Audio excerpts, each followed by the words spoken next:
Hi everybody, my name is Chris Jablonski and it's my great joy and privilege to serve you as your minister. I am coming at you with a special junior edition of the From Your Minister. I'm going to be sending you a story every week and then a little special segment after that. So this is one of my favorite stories. I made it up a very long time ago. And it's all about a porcupine named Percival Dine the porcupine. And he was a very happy porcupine. He liked his life. He liked his family. He liked his sibling mostly. He had an older sister and they liked to do a whole lot of stuff together. But every once in a while, she would play with him in a way that he didn't really like. She especially loved to sneak up behind him and tickle him really hard. And when she did and surprised him, all of a sudden he would go spring and all of his quills would stick out in all sorts of directions.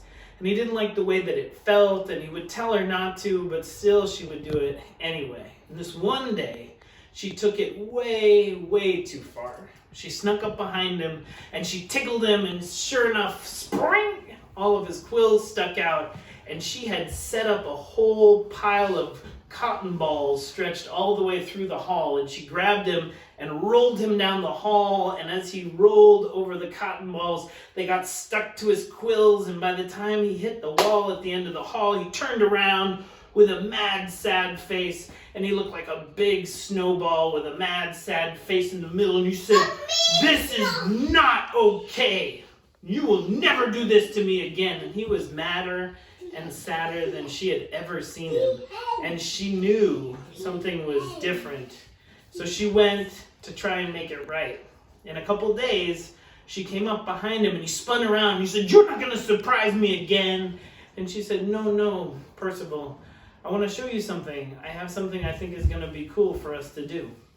And she brought him out back where there was a long sloping hill in their backyard, and she had set up 2 tracks of cotton balls and a little bit of a obstacle course with jumps and bouncy walls for them to bounce off of. And she said, "We'll tickle each other and then we'll roll down the hill and it'll be really, really fun." And he looked and he thought, yeah, this should be fun. And so they did. They tickled each other and they went spring, spring, and all their quills popped out, and together they rolled down the hill and they were covered in cotton balls. And they were laughing, and they went over the jumps, and they bounced off the walls, and they had a great time.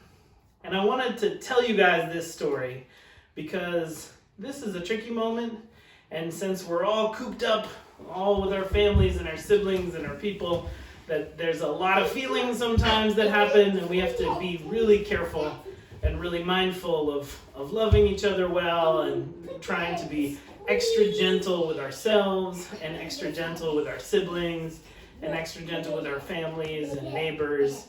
This is part of how we're going to get through this all together.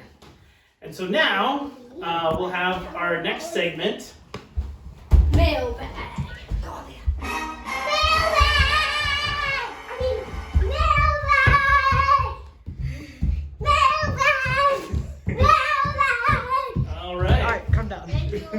Thank you. It's mailbag. So we're going to answer any questions you have. You can email either me at minister@uubelmont.org or my name, which is slightly more complicated, but lots of your parents have that email. You send in any questions and we'll answer them here on this segment. But I think, Jack, we have one first.